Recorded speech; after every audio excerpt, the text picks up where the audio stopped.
Ayan. Hi, everyone. We have 48 viewers now. Audio check lang po tayo. Ayan, good morning, everyone. Uh, in a few po, magsistart na po tayo, no? So, in a short while, test lang po tayo sa audio natin. Loud and clear po ba? You can write down your comments po sa comment section. Ayan.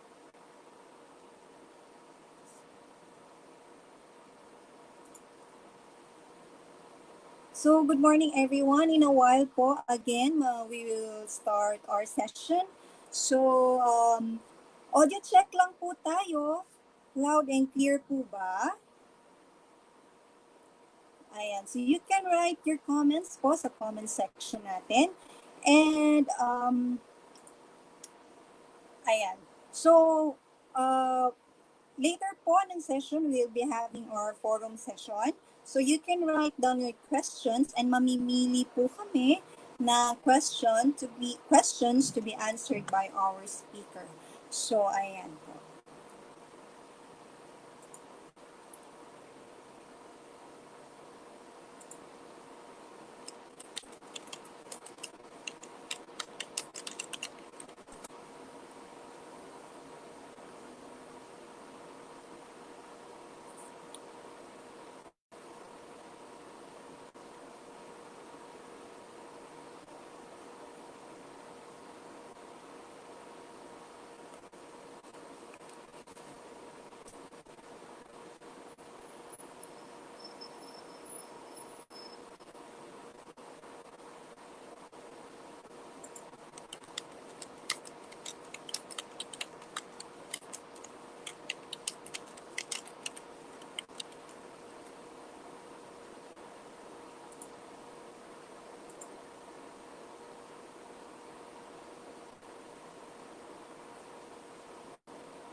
All right, good morning everyone. So this is Kate Gayo, your host for today. I am a senior high school nurse here in our schools division of the city of Mati. It is my pleasure, ayan po, to welcome you here, everyone, no, this morning. I hope everyone is feeling great. Yan, feel good about yourself. So for today po, please be in your comfortable zone. Relax.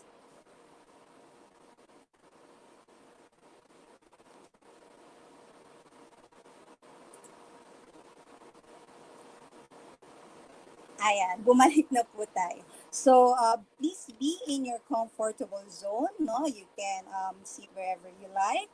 And then just relax and enjoy po the activity today.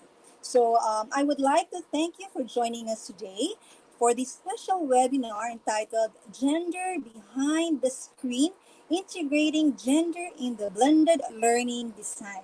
This webinar po is an endeavored partnership of the Schools Division of the City of Mati with the Davao Oriental State College of Science and Technology Gender and Development Center.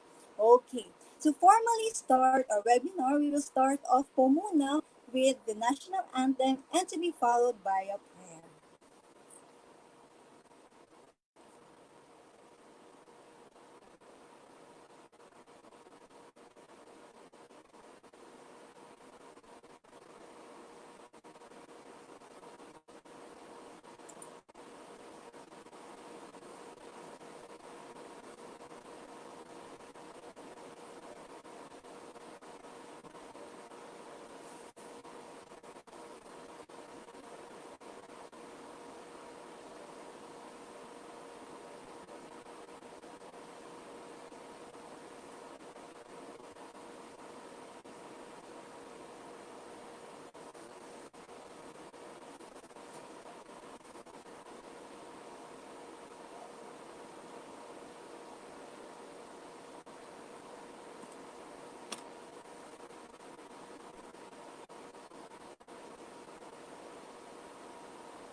Ayan, so check lang muna tayo. Okay na po ba ang audio? Can you comment down below po? Ayan, sa ating comment section kung meron na po yung audio.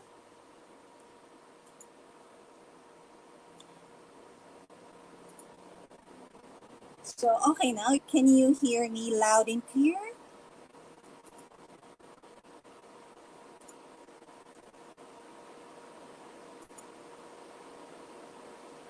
Okay, all right. Thank you. So, ayan po. So, once again, welcome everyone to this webinar, Gender Behind the Screen, Integrating Gender in the Blended Learning Design. Again, this is an endeavored partnership of the Schools Division of the City of Mati with the Davao Oriental State College of Science and Technology Gender and Development Center.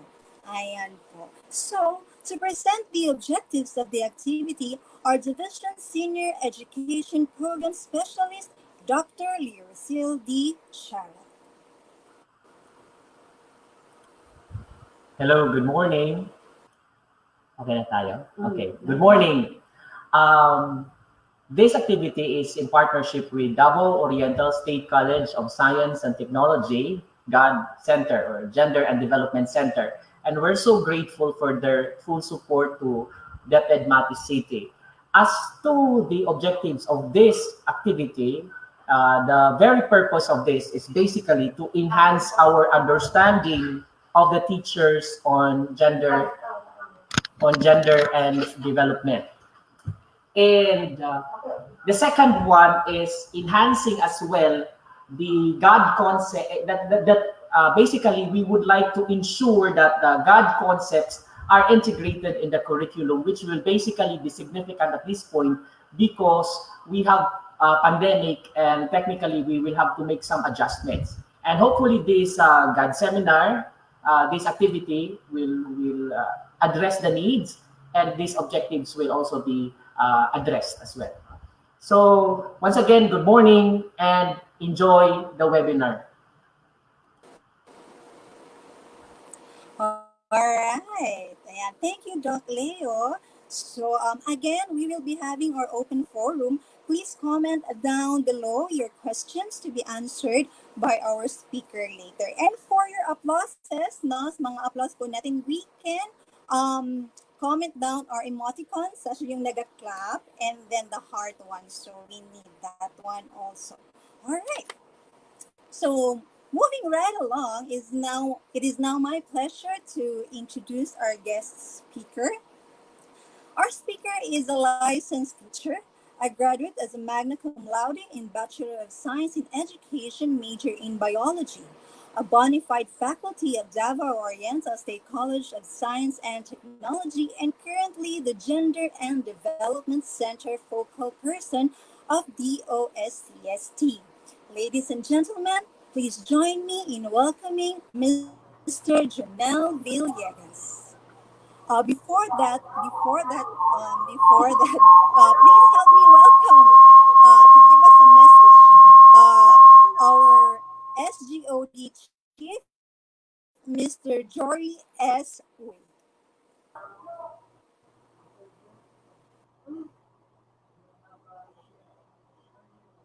Good morning, everyone.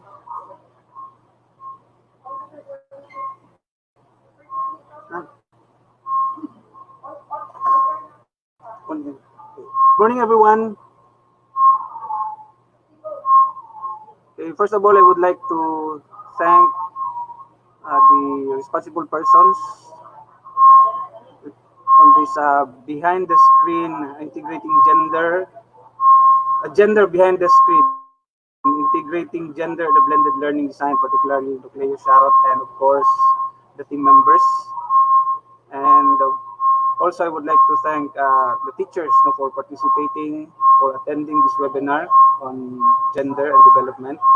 And I would like also to thank Davao Oriental State College of Science and Technology, GAD Center, for extending their help as far as gender and development webinar is concerned.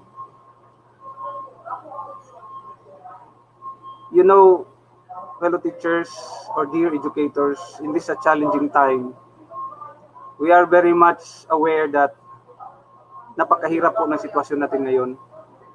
And all of us are not in good, shall we say, uh, are in peace, no?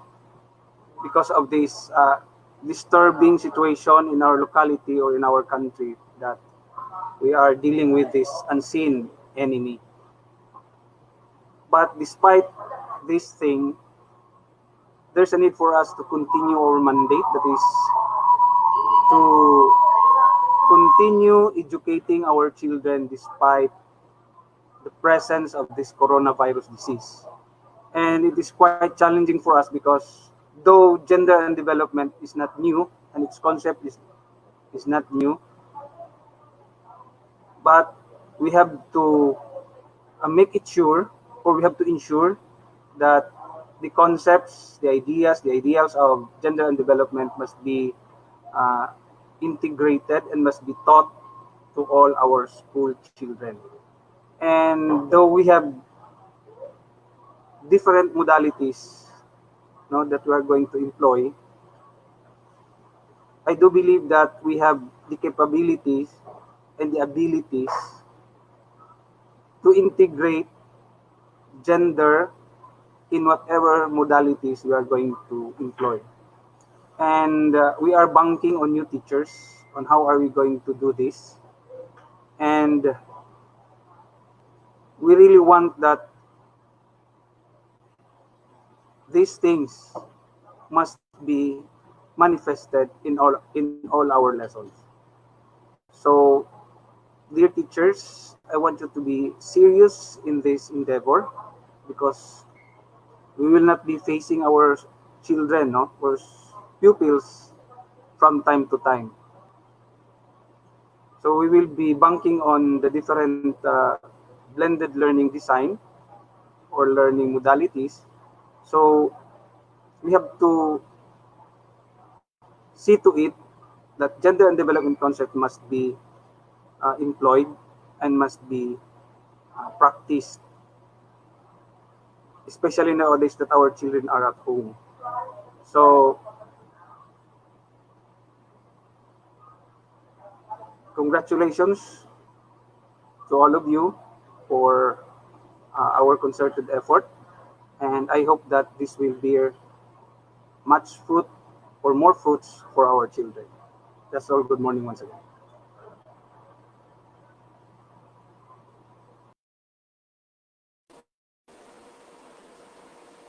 Thank you for the warm message. That is our schools division. That is our SGOD chief, Sir Jurley. So again, let me introduce again our speaker, our guest speaker for today. He is a licensed teacher, a graduate as a magna cum laude in Bachelor of Science in Education, major in Biology, a bona fide faculty of Davao Oriental State College of Science and Technology, and currently the Gender and Development Center focal person of DOSCST. Ladies and gentlemen, please join me in welcoming Mr. Janelle Villegas.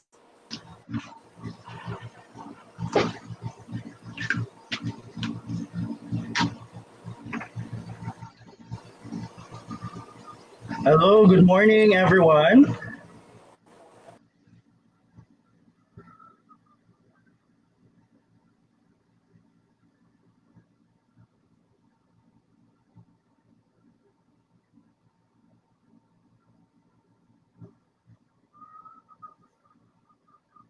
All right, hi, good morning, everyone.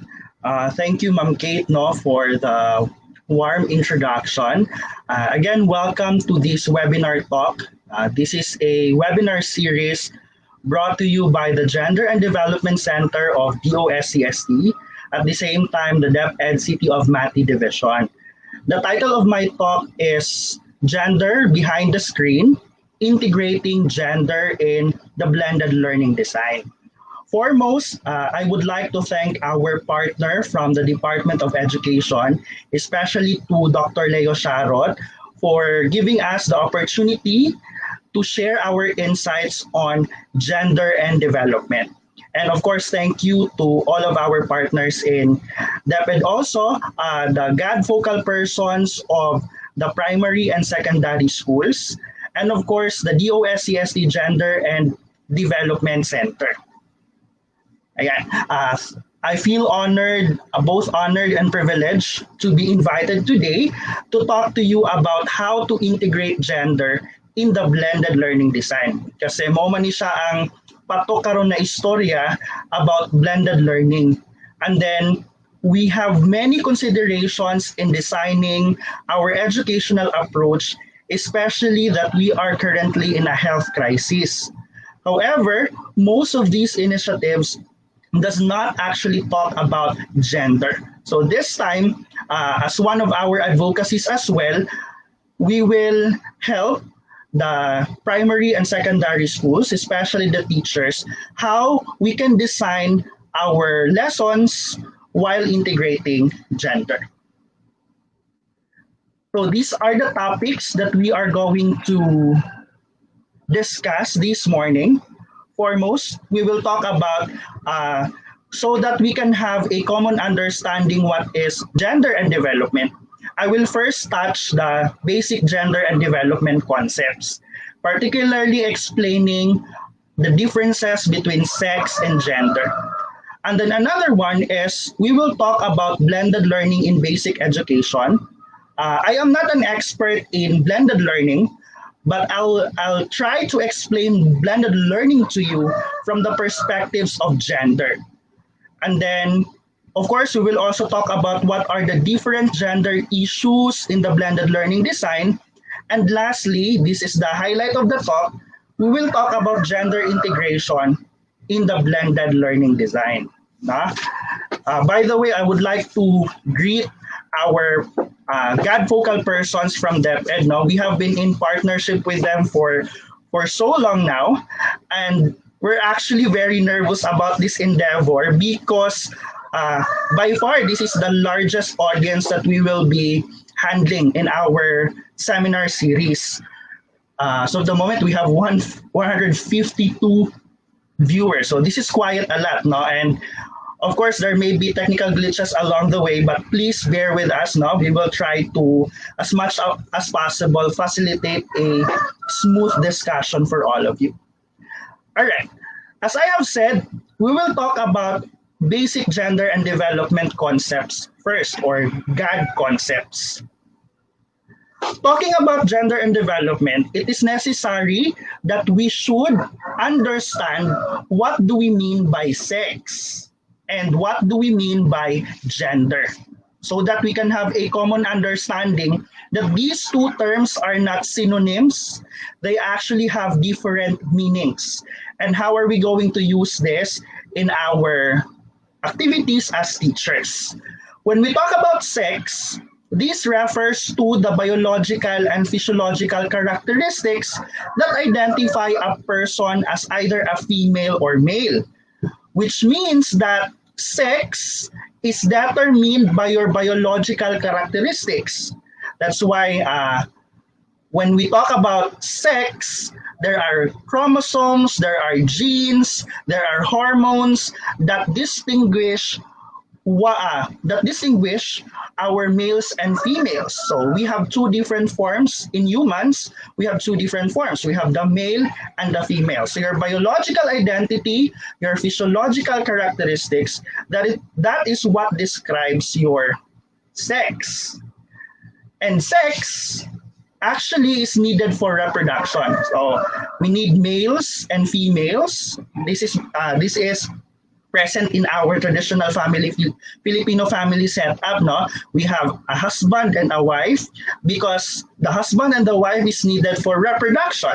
So basically, because of our biological, anatomical, and physiological differences, the sperm cell coming from the males and the egg cells coming from the females, they are both needed for reproduction.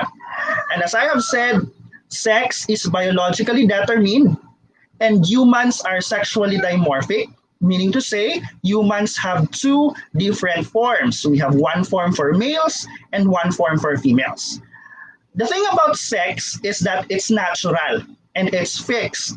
Meaning when you are born as a biological male, you stay as a biological male for the rest of your life. Not unless you undergo surgery, which is not a natural process. But naturally, sex is natural and it is fixed. Now, because we assume, because of our sex, because of our physiological and anatomical differences, males and females assume different sex roles. So these sex roles can only be performed by one sex, particularly because of the sex that he or she has. So for example, females, they're capable of gestation, lactation, and childbearing, in which males are not capable of.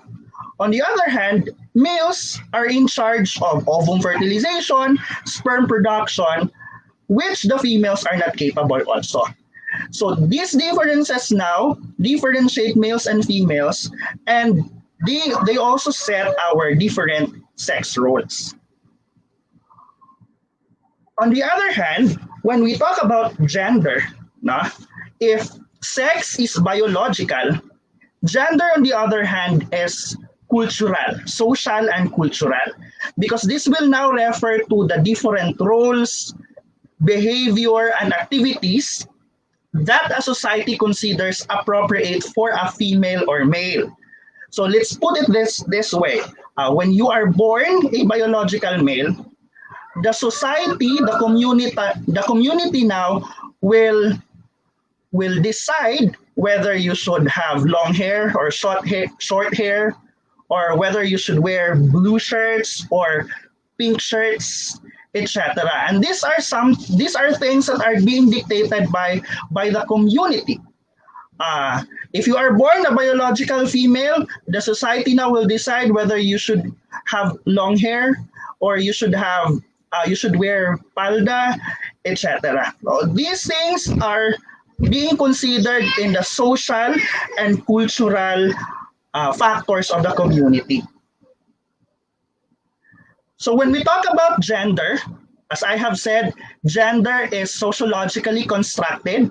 It differs from one community to another community, meaning to say, in gender and development as well, we should recognize a pluralistic view of the community, pluralism, because we are all different and communities also have different concepts of gender. This means that gender also is fluid. That's why it can change from time and places. No? Mabitaw ng matingala there are instances nga, uy, ano man to siya, babae man kayo to siya, nag-a-appeal og pageant. But later on, nagpa-boycott naman, murag nahimo namang kuan, anang lalaki naman ang iyahang behavior, iyahang sinuotan. So, this, among others, are good indications that gender is indeed fluid. No? And as I mentioned a while ago, we also have different gender concepts from places to places. In the Philippines, we are a bit lucky because we are more developed in terms of gender and development.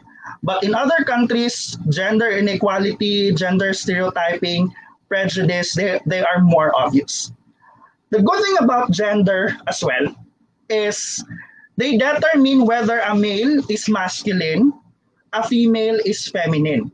Most of the time, we tend to think that males should be masculine or females should be feminine. So there is a hidden meaning kasi when it comes to how we define masculine or feminine. So masculine meaning panglalaki. And we tend to associate like black and white na dapat si males should only perform panglalaki nga behavior, panglalaki nga activities. But most of the time, or sometimes, there are males who are actually feminine. And there are females who are actually masculine. And when we see that a male is feminine or a female is masculine, we tend to label these persons as with different gender. So This is where our concept of LGBT comes in. And the thing about gender as well is it becomes the hallmark or the attribute of inequality. Why? Because some people look at you in terms of your gender. Let's say in hiring, or let's say in the classroom. May mga teachers tayo na, oy, eto, babae, so buutan ko ani sa klase. Or, oy, kani lalaki, so di ko ganahan ani kay sipat. These things are actually, we are unaware, but our decisions in the day-to-day undertaking nato in the classroom are actually influenced by gender. And the moment that we consider gender as a barrier to, let's say, an opportunity for a particular boy or for a particular girl, that is the time when we are actually practicing inequality. So in this talk, we will also talk about gender issues that may emerge or that are actually emerging in the new educational approach that we are adopting in DepEd. Okay, so when we talk about gender, gender refers to different roles, activities, and different norms that a community or a society actually deems appropriate for a particular man or woman. So the moment that you are born as a biological male or a biological female, you already have different sets of roles, different sets of activities, and different norms that the society thinks that are exclusive for you based on your gender. So we don't have a problem with this. We will respect the pluralistic point of view. However, most of the time, when gender inequality comes in, it becomes another story. It becomes another problem. So because of our gender, the society now will give you patterns of behaviors, attitudes, and expectations based on you being a male or a female. So let's say females, they're in charge of cooking, they're in charge of childcare or housekeeping. No? Kasagaran, these are the setup in our families. No? The females, because babae kang buhat, you should do the cooking, you should do the child caring, the housekeeping, etc.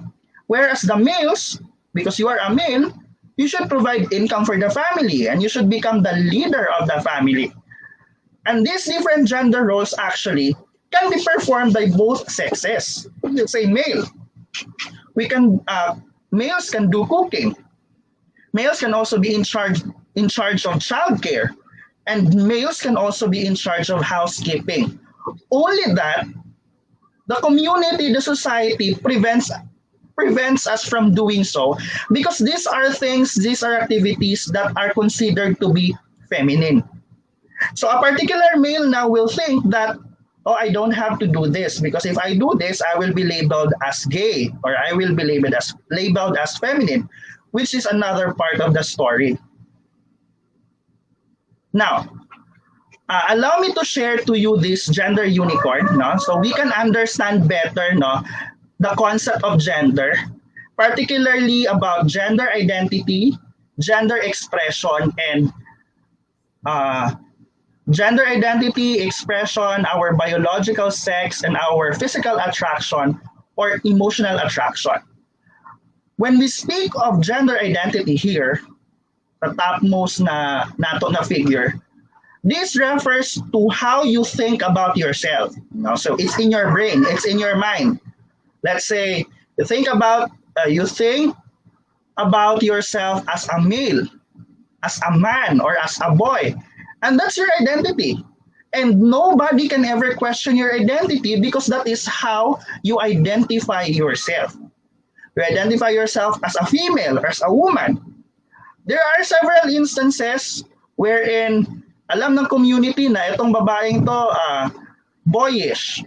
Pero pag tinanong mo siya, ayaw niya ding tawagin na lalaki. Kasi gusto niya, tawagin pa rin siyang babae because that is how she identifies herself.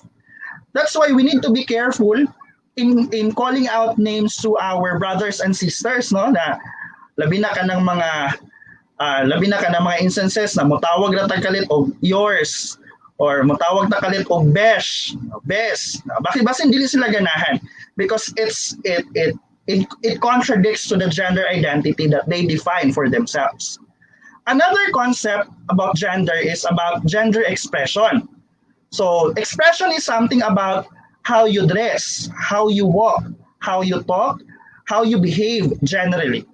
So you can be categorized as either feminine in terms of dressing, kung nagdadamit pang babae ka ba, or nagdadamit pang lalaki, masculine, or there would be other gender expressions. Like, may mga tao bitaw na they really like lots and lots of tattoos in their body.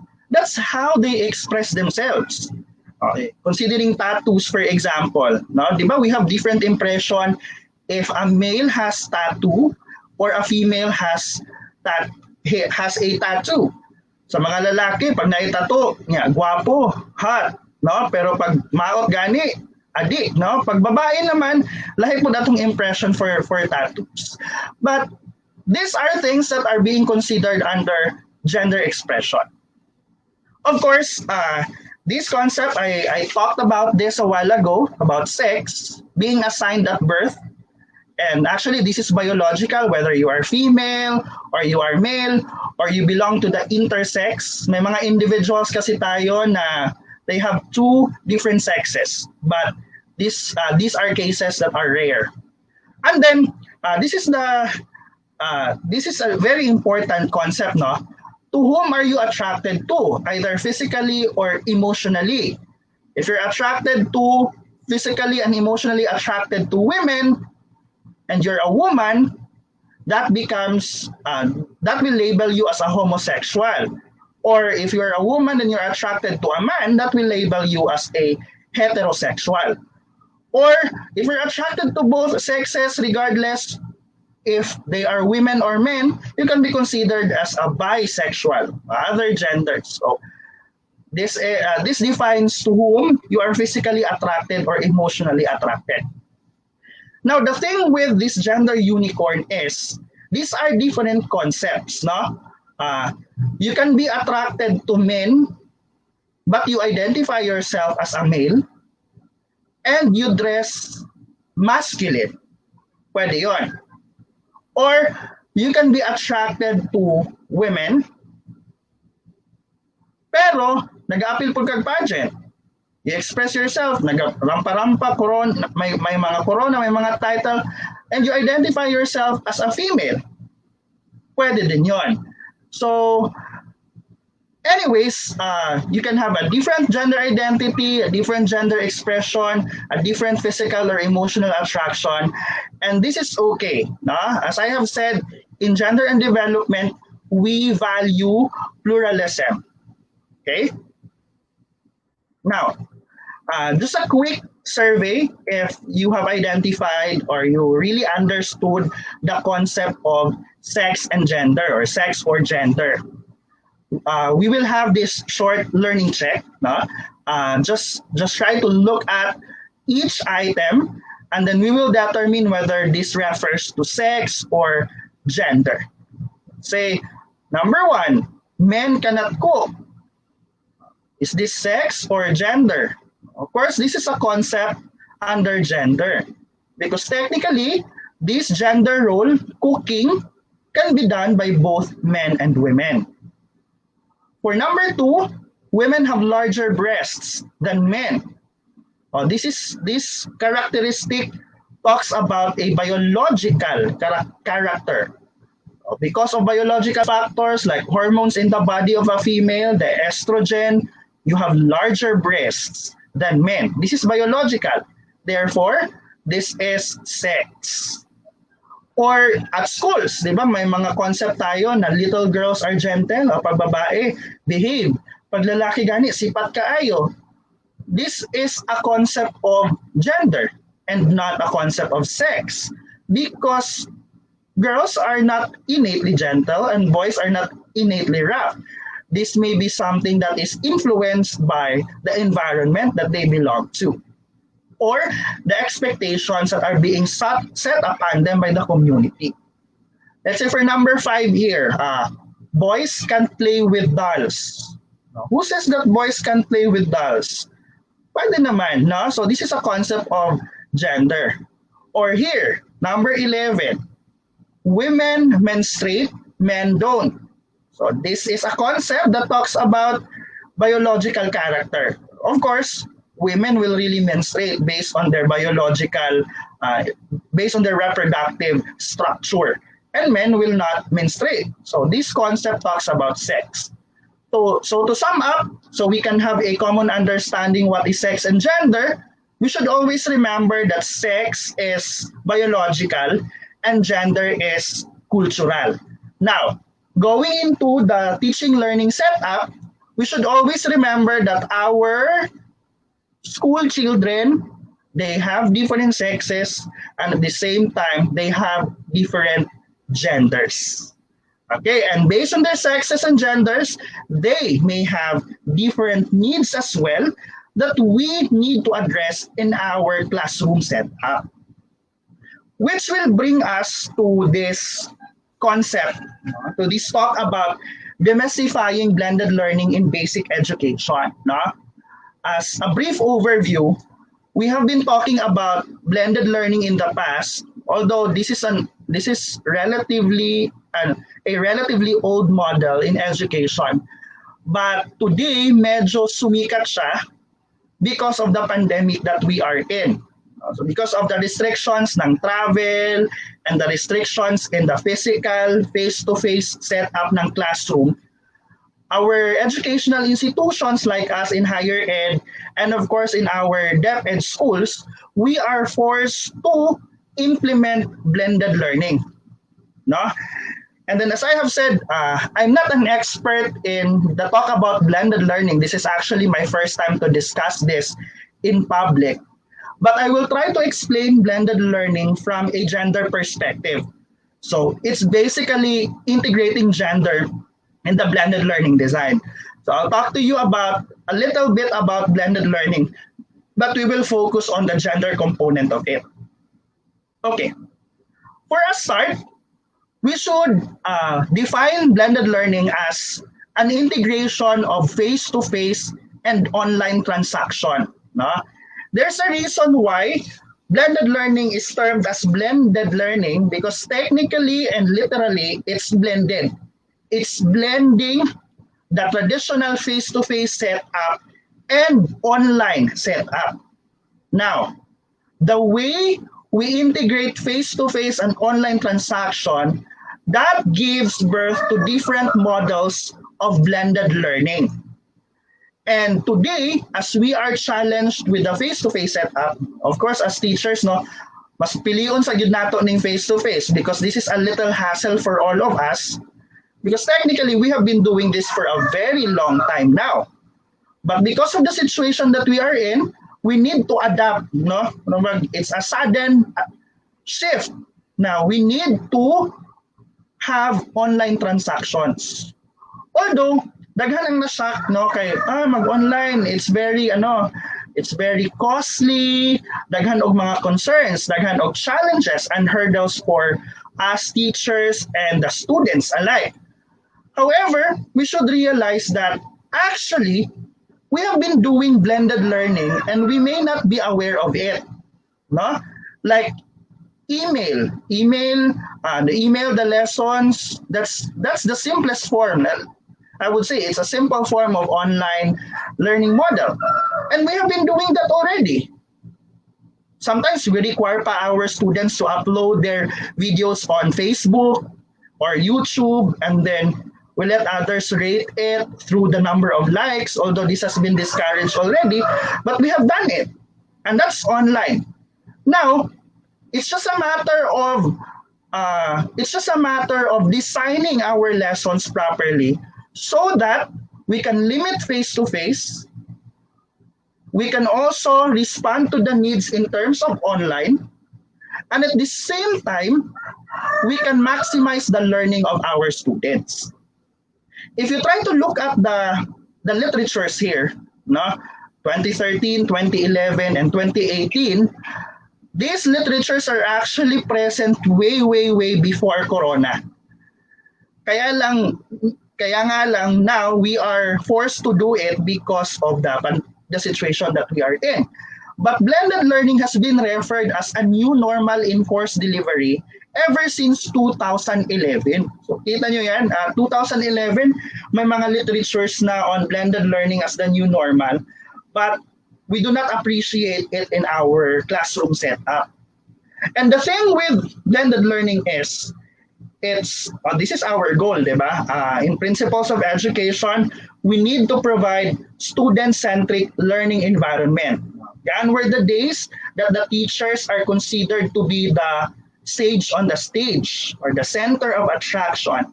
Rather, we should just facilitate learning so that our students can learn on their own. That's the principle of facilitating learning. And blended learning will offer you that through the combination of face-to-face and online transaction.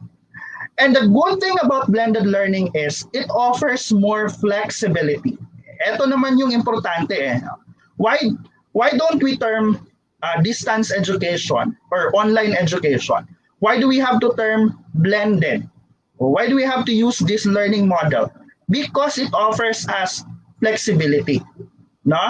When we talk about gender, when we talk about blended learning, there are a lot of issues that comes with it. But we need to be as flexible as we can in this time of situation, in this time of pandemic, because of the many issues that we are also facing, like health issues, social issues, political issues, and a lot more, no? So this is the good thing about, I think this is the good thing about blended learning. Now, in blended learning, we are slowly shifting from sight because education, we perceive it as happening inside the classroom. And we teachers, we tend to think that our students, our pupils, do not have learnings outside the classroom. No? So the blended learning design now will shift from sight to service form of education. Meaning to say, education now becomes a service and schools become service providers of this education. The schools will be the one to design the learning, the teaching learning approach, and then give it to the students, not solely on face-to-face, but combining through online learning. So let's say we have here the Venn diagram. So we have time in the classroom, the site. This is where face-to-face learning comes in. And then we also have independent learning, which they can do online, because in blended learning, we can technically leave, let's say, learning material. So you watch these videos, access the website, access the learning management system, and you watch the video on your own. And then tomorrow, we will discuss it in the classroom. So that's how you combine independent learning online and then time in the classroom face-to-face. Or they can also do collaboration works like in the classroom and online setup. Now, how do we implement blended learning? So, of course, para mas masabta nato, blended learning involves courses that integrate online with face-to-face, courses that are taught both in the classroom and at a distance. Mixing, this is the good thing about it, is where we are mixing or combining instructional technology with actual tasks in order to create a harmonious effect of learning and working. And then we also combine computers with traditional teaching. It's also referred to as reverse teaching, flip teaching, backwards classroom, or reverse instruction. So to cut the long story short, blended learning is about being flexible in your teaching learning approach. You can use online, face-to-face, or a modular, or a combination of these strategies just to provide the students with the best option of learning. So for DepEd schools, uh, for even for us in higher education, this is our blended learning plan. No? Let me share this with you because this will have a significant part in our integration, gender integration. So let's say in the goals, in the objectives, in the assessment strategies and tools, if we try to look at this one by one, we can actually integrate gender in terms of the goals or inclusion, for example. In terms of objectives, we can put gender, we can include. In our assessment, no, we can integrate gender. Or in our strategies, so of course, sa ating strategies, we can of course integrate gender. And then the tools that we are using in the classroom, we can also integrate gender. The question is how. So later, we will talk about the how. How to integrate gender in the blended learning plan. Now, these are the different options for our DepEd schools. Number one, I would say here, the ideal, mo gini atong ginaampo nga unta mabalik na lang ni. But in as much as you would like to teach our children, our students, our pupils, we're also restricted by the fear that we may be increasing the risk against coronavirus disease if we will be employing face-to-face. So that's why, as much as possible, we will discourage face-to-face interaction. And then, of course, online or virtual, ito ang daming concerns over Facebook. No? What if mag-online, our students cannot afford to do so? Mag-virtual learning, our students don't have a good internet connection. They don't have IT infrastructure at home. They don't have computers. They don't have cell phones. They can barely go to school. How much more to afford gadgets for online learning? So these observations are actually legit, and we cannot discount these observations. That's why we are also encouraged to do modular. No?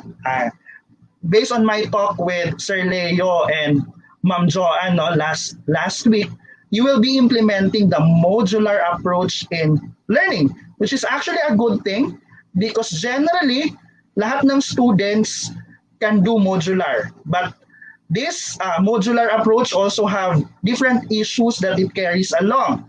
Like the parents now will say na learning will take place at home. So it's a different dimension because learning takes place at home. So how can the household resources accommodate modular approach? That's also another thought that we can delve into.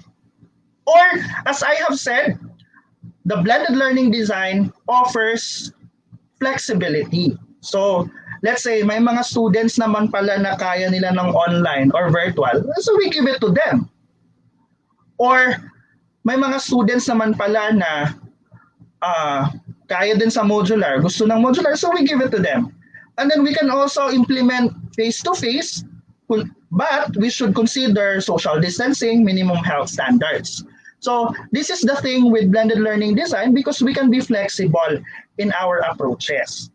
Only that, for example, as a teacher, I know you can relate with me the burden among the burden of these works to all teachers because sa diri nakay upat, no, combination of these approaches, fully modular, online or face-to-face. That would also mean that your teaching load as a teacher will be multiplied into 4. No, okay, what if may estudyante na gustong mag face-to-face and then fully online? Pag online naman, we can also talk about synchronous and asynchronous learning. Pag real time like this one, this is synchronous. But there are also asynchronous, like I will upload a video of this talk and then you will just watch it on your convenient time. That's asynchronous. Okay?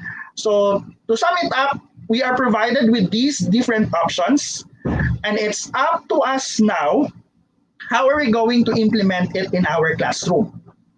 However, when we implement this in our classroom, we should take into consideration the different gender issues or the gender dimension that we can encounter via the implementation of these approaches. So which brings me to this topic, the emerging gender issues in the blended learning design. When we talk about blended learning design, and of course, gender issues or issues in general, we should take into account three major considerations. Number one is access. Two, equity. And then three, quality. Access. Like we have been advocating this note, it's education should be free access to all, especially our basic ed. And now we have free higher education in the tertiary level that brings more access, or that gives more access to our students to access higher education. Basically, this is the question of access in our blended learning design is we should ask if our students have access, whether or not they have access to our blended learning approach. So access. May access ba ang estudyante in terms of online? Kung modular naman, and then yung mga activities na ginabutang dito sa modular, they have to perform this and that. Do they have access to the materials included in the module, in the learning design? Or do they have access to resources that they need so they can perform or they can study at home? This is a question of access. And when we think of gender, we should think of, do girls and boys have access to our learning activity or to our learning design? Because considering the pandemic has a different impact among girls. It also has a different impact among boys. So now, in terms of access, we should also take into account the gender difference or the gender parity when we talk about access. And then another one is about equity. No? Do girls and boys have equal access? So the question in number one is, do they have access? Sa ikaduha naman, do they have equal access? So it's a different question when we talk about do they have access or do they have equal access. As I have said, the pandemic has a different impact to girls and boys. Our girls and boys at home, they have different roles being performed at home. Yung mga babae, because of the community quarantine, they stay at home.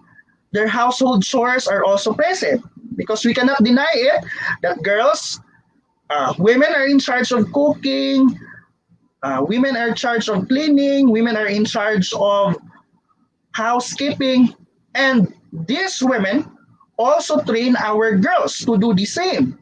So most of the time, kung makita mo, ang bata na babae will come with a mother, will train with the mother. So kung sa'y trabaho ni mama, mo po ang trabaho ni bata nga babae.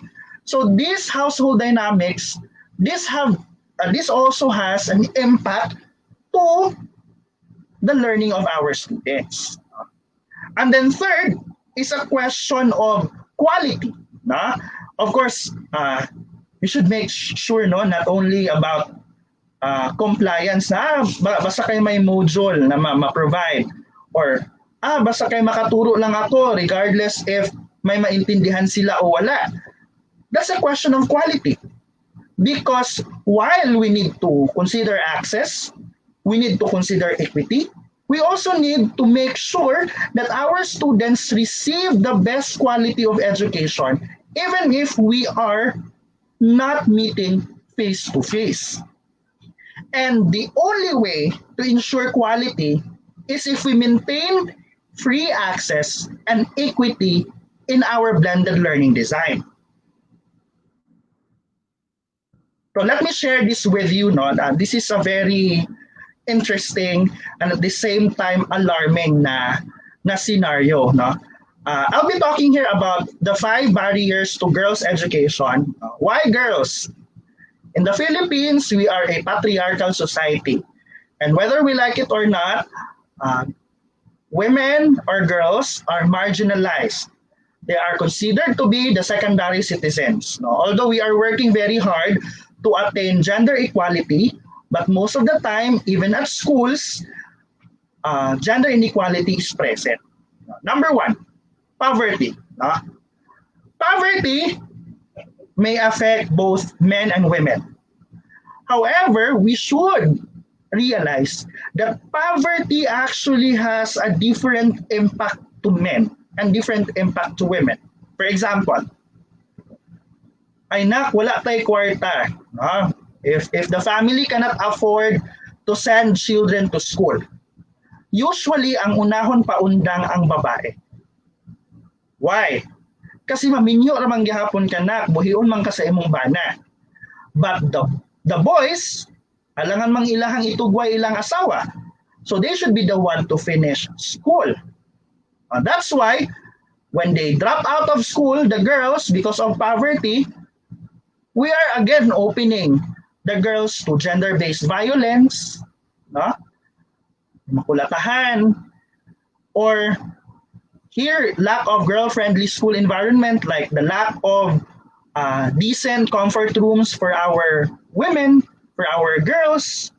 Diba? This is very difficult, no? Kasi sa lalaki, okay lang naman because they can, pwede ra sila manghihi sa kilid-kilid, o pwede ra manghihi, although daapoy mga lalaki nga dili comfortable ana.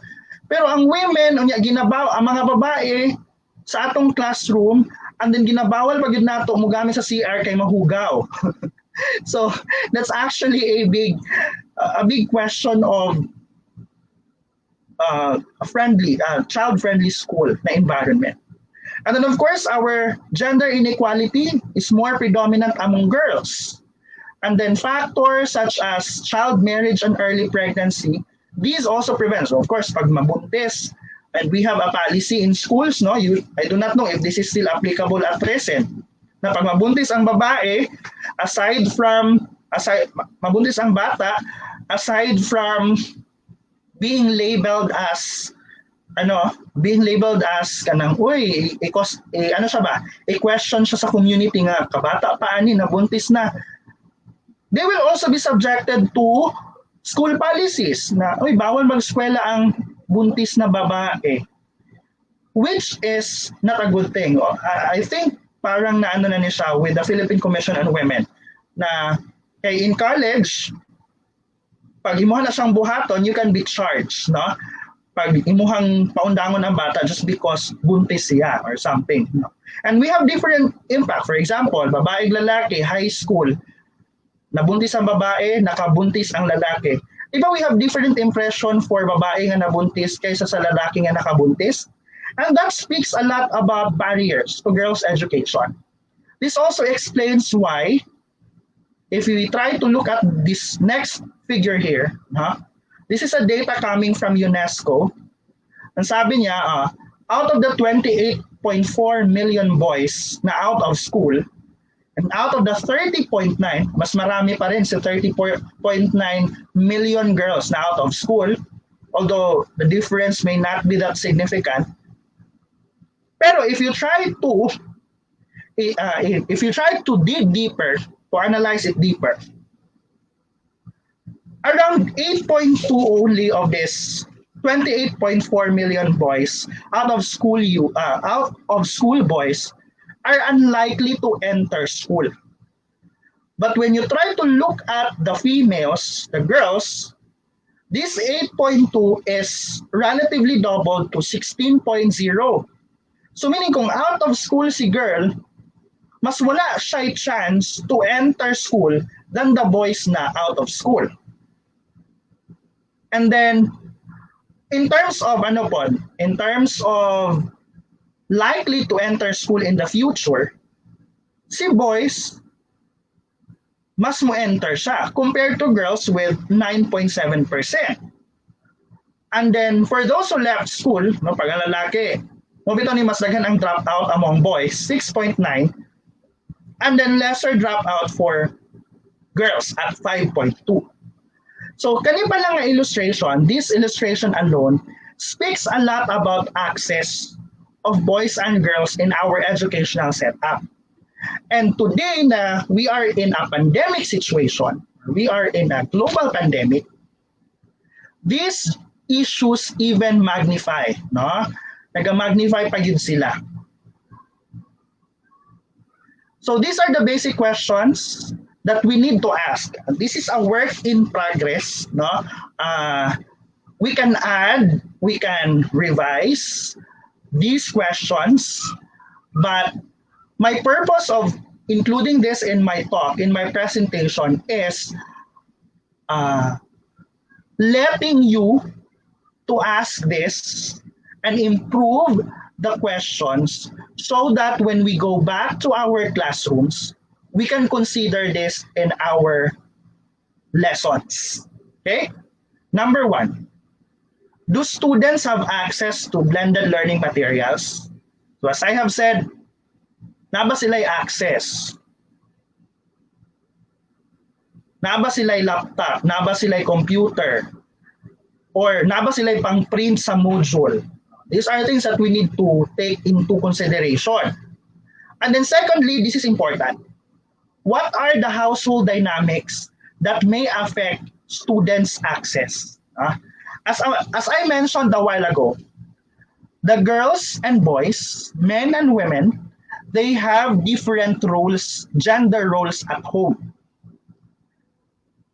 Of course, the concept of multiple burden is true among women. Si women, si woman, siya tigluto, siya tighugas, siya tiglimpyog balay, siya tigatiman sa mga bata, etc., etc. Multiple burden. So kung yun ani ang trabaho pod sa ato mga girls, ato mga students, do you think they still have enough time to finish the module on time? And how about the boys? What are their roles inside the house that may affect their access to the modular approach that we will be using? Okay? And then another thing, do girls and boys have equal access? So this is a question of equity to blended learning materials. No? Equal access. As I have said, this is a question of equity.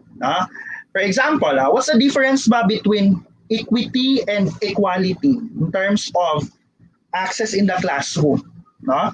When we speak of equality, no, it's about valuing boys and girls, their needs, considering their needs equally.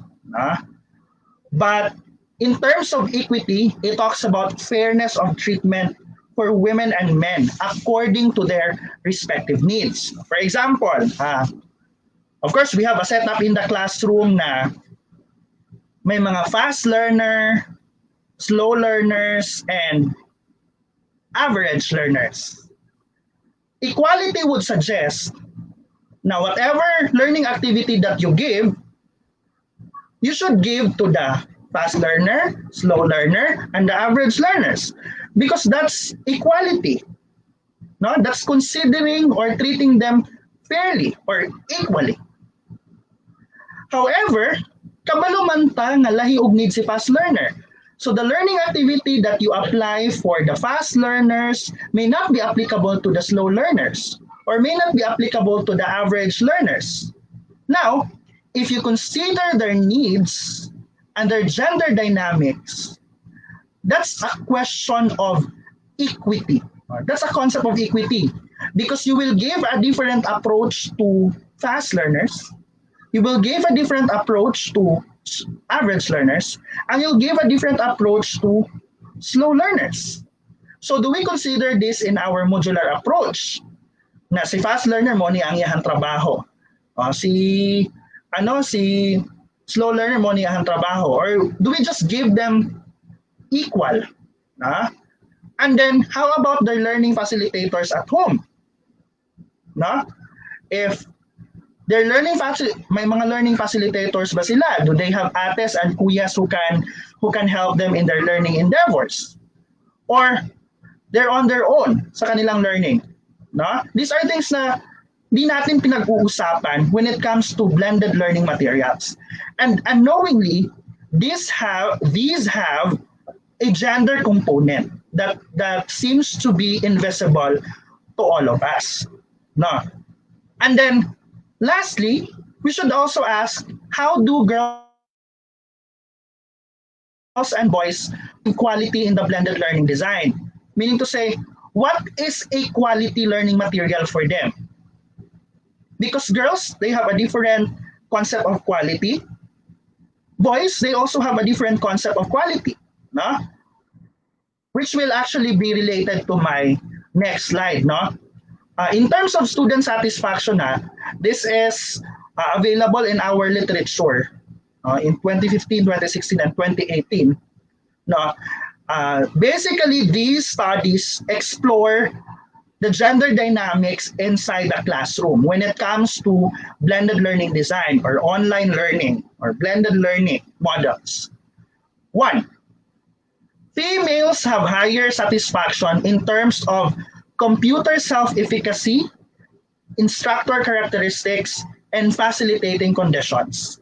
Meaning to say, females, they express higher satisfaction in terms of blended learning environment. So when they're engaged in blended learning compared to males, they are highly satisfied. So sila lalaki, pwede na ang iyang perception is, ay blended na po, di mo ko ganahan ani, or modular, di ko ganahan ani. And women tend to favor the blended learning environment more than men. So these are actually related, Kasi mas higher ang kanyang satisfaction, so mas ganahan siya ng, mas gusto niya yung blended learning compared to men. So when we do the blended learning design, we should consider nga women, mas ganahan siya aning approach and men are not. So this alone will give us the idea to account how does men feel, or how do men feel about the blended learning in relation to this third study. Feelings predict the final grades in males. Sabi niya, pag gusto ko or ayaw ko in the blended learning environment, I have a higher grade if gusto ko, I have a lower grade if ayaw ko. That's the case of males. But in terms of females, they appreciate more the course design. Hence, if they like the course design, that's how that's the time that they also have higher final grades.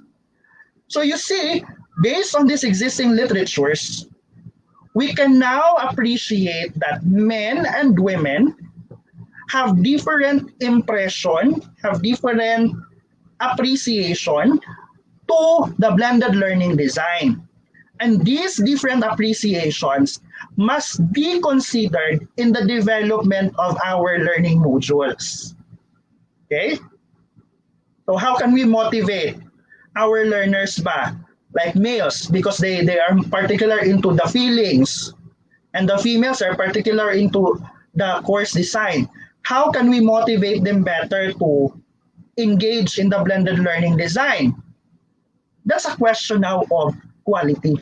So we should always remember access, equity, and quality.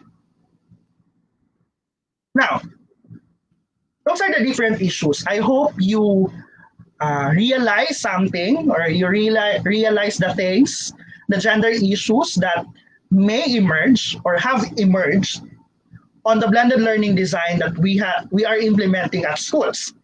Now, what can we do about it? So this is now the concept of gender integration in the blended learning design. most importantly, no, we should obtain sex disaggregated data, or what we call as the SDD. The SDD, these are data that are being collected and analyzed separately on males and females. You try to look at the figure here, the illustration here. Let's say there are numbers. No, this is in higher education. I'm sorry, I was not able to find an example for basic ed. Pero this is just to give you an overview of how sex disaggregated data can help you in your blended learning design. Number one, if you try to look at pre-baccalaureate, meaning before primary, in the primary ed, in the basic ed, only around 73,000 women will enter college. There are more boys who will enter college. However, I'm sorry. No, there are more males in the basic ed compared to females. But in terms of their decision to enter baccalaureate degrees, mas marami ang babae na gustong mag-enter kaysa sa lalaki. And then eventually, this will boil down post-baccalaureate, master's, and doctorate. 14,000 females will finish doctorate, while men only 9,000. So if you check the difference, no, mas marami si babae. Actually, this is an issue. This is a good analysis. Why are there more women who are successful in education compared to males, when in fact, in terms of access, males have more access to education? So that's a good research question that we can also ask. Another thing is the SDD will tell us the who questions. Let's say in the classroom, who are better learners? Or who performs better? Who performs, who needs more attention? Okay? And when we do have the sex disaggregated data, or the SDD, these are useful in the gender analysis. We can use this in needs assessment because we can now profile what are the needs of our students in terms of gender. No? And then we can use this in decision making. Let's say in designing the module, or implementing the module, or evaluating the learning of our students. As I have mentioned in our blended learning model, blended learning plan, lesson plan a while ago. No? So we can use this. Basically, SDD, this is very easy to gather because you will just count how many men and how many women are there in your classroom, and you already have that. So you already have the profile, how many men and women, but the question is, did you do gender analysis? Did you ask yourself, what are the needs of these women and men? Or are you aware that they have different needs? Or you're just designing the modules blindly by not taking into account the different needs of these genders, etc. Okay? Another one is in the classroom, or when we start our modular sessions, we can address gender-based and gender-specific needs. For example, we can conduct orientation on DepEd Order 27 series of 2017. So this is the DepEd order that talks about gender-responsive basic education. Basically, for all the GAD focal persons here, you can actually use this as a benchmark or as a basis for gender and development planning and budgeting in your respective institutions. We can also talk about child protection policy. No? So our teachers trained on these things like child protection policy. Kasi chances are, we teachers, we also have our different gender biases. And we may be unaware of it, but our comments in the classroom, our remarks, for example, ikaw, badlungon yun kang tawhana ka ba? So, mo na kay lalaki, badlungon, ana. these simple comments actually can have a great impact to the lives of our learners. So are we even aware of that? Or we're doing it inside the classroom and then we're not thinking of its impact to our learners. And then of course, we also have to consider, no, this is important, kasi nasistress ang mga bata, wala kaayoy information on blended learning design.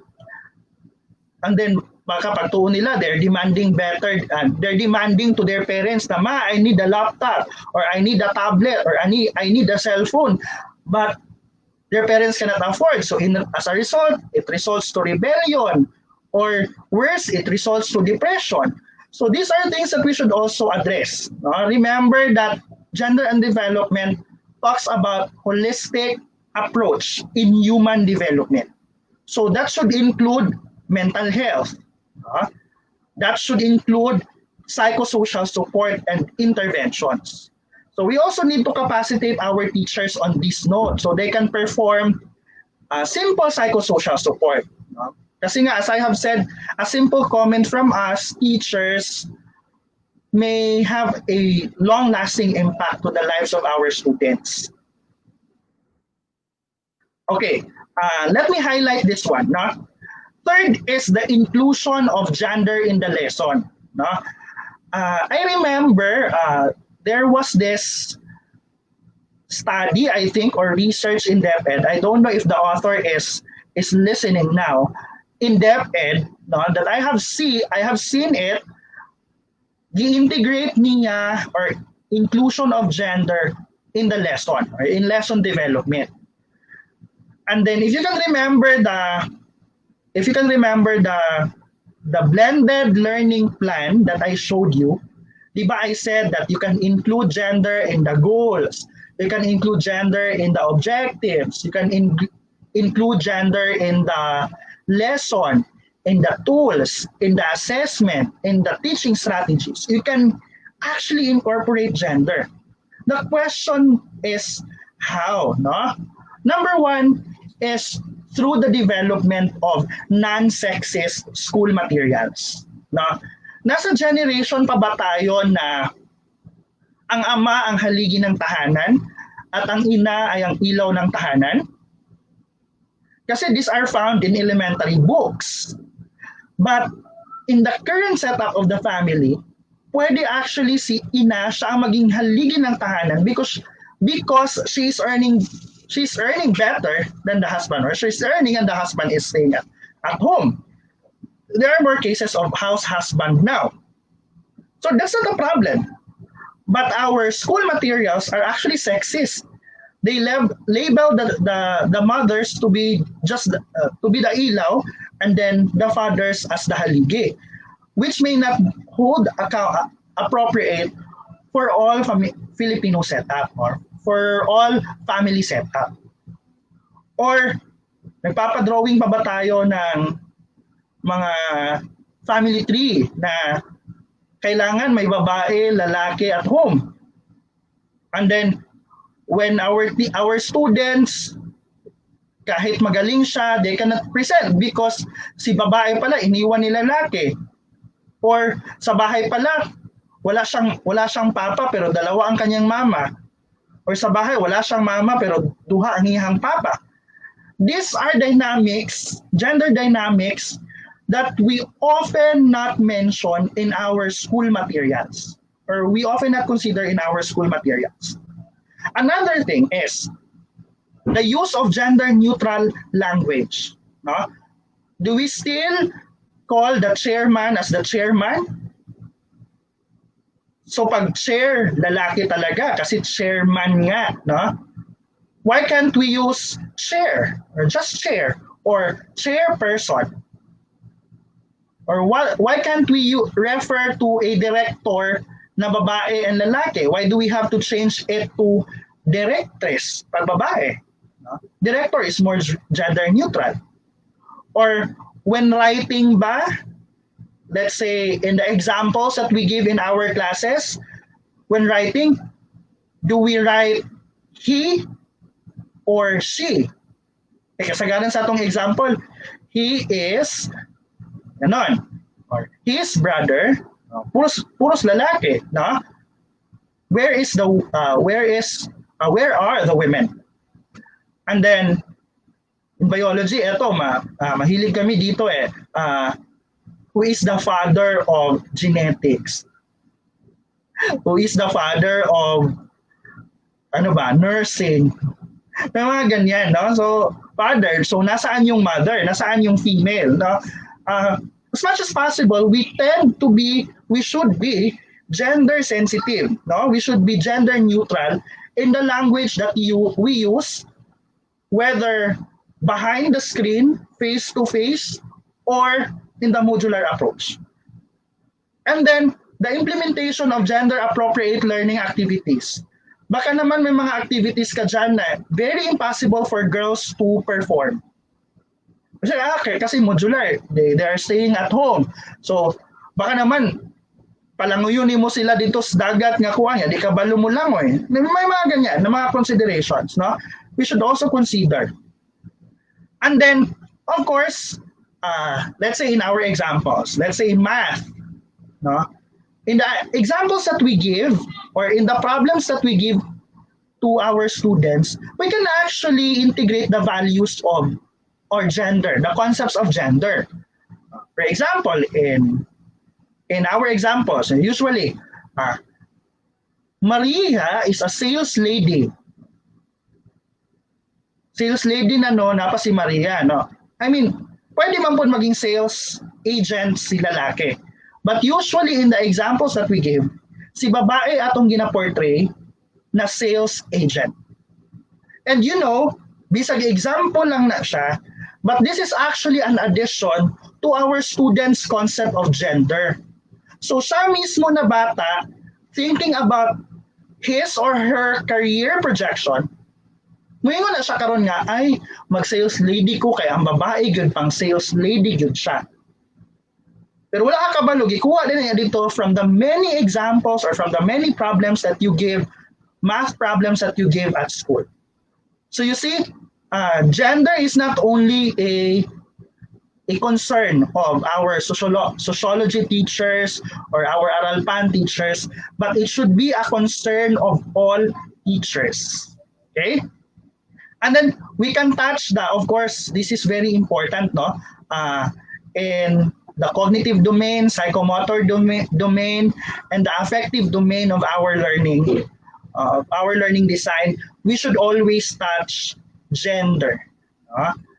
So there are activities that we can give that would lead our students to appreciate or recognize the role of women and men in the society. Even if you're teaching PE, for example, or if you're teaching mathematics, if you're teaching physics, you can do this. And it's just a matter of mentioning, no? Kasi naman our concept of learning, diba, these days is not discipline based, no? As much as possible, we go interdisciplinary and multidisciplinary. So if we can include, if there's a chance for us to include gender in these talks, in these discussions, that would be much appreciated. And then most importantly, I think this is the last input that I will give to you this morning. Now, most importantly, we should collaborate with families. This is very important now kasi nga, di ba, you are using online or pwede na modular approach. So most probably, the learning of our students now will take place inside the home or inside the household. So now, we should engage, we should collaborate with these families, train them to avoid sexist behaviors. No? These learnings, no, should actually start in the family, no? But we cannot blame our families na kung wala sila kabalo og gender and development. In the first place, we are the educated people. So we should know better than them. Kaya nga, when you join this webinar, when you join this discussion, more responsibilities are actually vested upon you because your eyes are now open. So pag na-open na yung mata mo, parang kasalanan ng pumikit. No? Okay. Anyways. And then, we should ensure that there's equal treatment of girls and boys, no? Of learners in general at home. Ito kasi yung problema, no? Even as teachers, no? I'm sure you can relate with this. Kasi 'di ba, we are working from home or kasagaran sa atong mga trainings karon, mga workshops, they are taking place online. So that means that we are just in the school while we are learning or we are training ourselves. That's okay, that's good because that saves us a lot of resources for travel. However, the common concept is, kay naaraman ka sa eskwelahan, ang konsepto, pwede na ka masugo anytime. No? Pwede na ka mabunlot anytime. So, you cannot dedicate your time fully to training, to learning. And that is the same case with our students. No? Kung titingnan mo, they're just at home. Ang problema karon, kung nasa balay, pasabot, pwede ka budloton anytime. So can they prioritize their modules over household chores? Or along with the online thing, the Internet of Things sa atong blended learning design, di ba ang boys, they are more prone to computer addiction, computer games addiction. So they are more tempted to perform or to engage in computer games than to engage in your learning activities. Well, that's something that we should also consider. And then, as I have said, we should practice self-transformation. No? We should use as teachers, we should be examples of being gender sensitive, being gender responsive. Sensitive means you are able to identify gender issues that are present so that you can address it better in your learning design. Being gender responsive is doing things proactively so that you can contribute to gender equality and women's empowerment. And kasagaran, atong self-pod, we have our own biases. So, baka naman may mga comments din tayo dyan na ay bawal bakla dito kasi ganito. And then as I have said, your simple words may have a long-lasting impact to our students. And then of course, when we start with ourselves, we become agents of social transformation. And that will start only if we actively engage and we actively recognize gender and development even in our teaching design and teaching and learning designs. Okay? I think that was this is the last slide of my talk, no? So before I end and before we enter the open forum, I know you have several questions in mind. I will answer them if we still have time. No, we will have to talk to our moderator. But at the same time, we will try to as much as possible answer them. Anyways, before that, I'd like to introduce to you the webinar series that the Gender and Development Center has organized together with the DepEd City of Mati Division. Okay, we have 4 talks actually na naka-line up. So the first one now, today we have the Gender Behind the Screen, Integrating Gender in the Blended Learning Design. Second talk will be delivered by our partner in Davao del Norte State College, Professor Sadi Lauay. She will talk about emerging gender issues amidst the COVID-19 pandemic. And then the director of our center, because she is a licensed criminologist, she will talk about, si Dr. Geraldine H. Sacro will talk about quarantine or quarantined, updates on gender-based violence amidst the COVID-19 pandemic.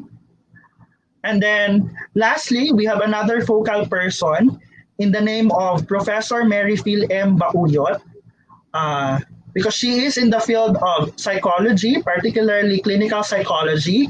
So her talk will be about gender and mental health, experiences and lessons from COVID-19 pandemic. So I introduce this to you so you would be aware. No, there are many inquiries about whether or not we will be giving certificates. No, so we will negotiate this with our partner in DepEd if we can give out certificates, and of course devise a mechanism to ensure that those we will be providing with certificates are actually actively engaged or who actually participated in the learning discussion. So please await for more information in the DepEd Tayo Mati City Facebook page, and of course the Facebook page of Davao Oriental State University, which I am also managing. Okay, so I think that would be all for my talk. I hope you learned even a little from me, and we also hope that this will not be the last time that we see each other. We have a lot to offer pa in the Gender and Development Center. So I hope you will all be supportive in our future endeavors. Once again, thank you very much for your time and for bearing with me in our several hours of talk. And I hope you will all have a good day. Thank you very much. All right. Thank you, Sir Reginald. So, open na po ang open forum natin. Open na po yung open forum natin. So, our moderator will be sharing the screen for the questions. Please comment down below your questions so that our speaker can answer. Ayan.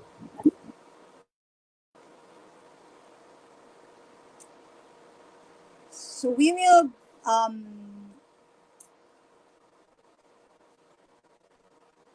ayan. So no questions. You can key in your or comment down your questions. No? So murag nasabtan jud kaayo, Sir Janelle. So anyway, wala man jud questions, no? Loud and clear. Thank you, Sir Janelle, for imparting your knowledge.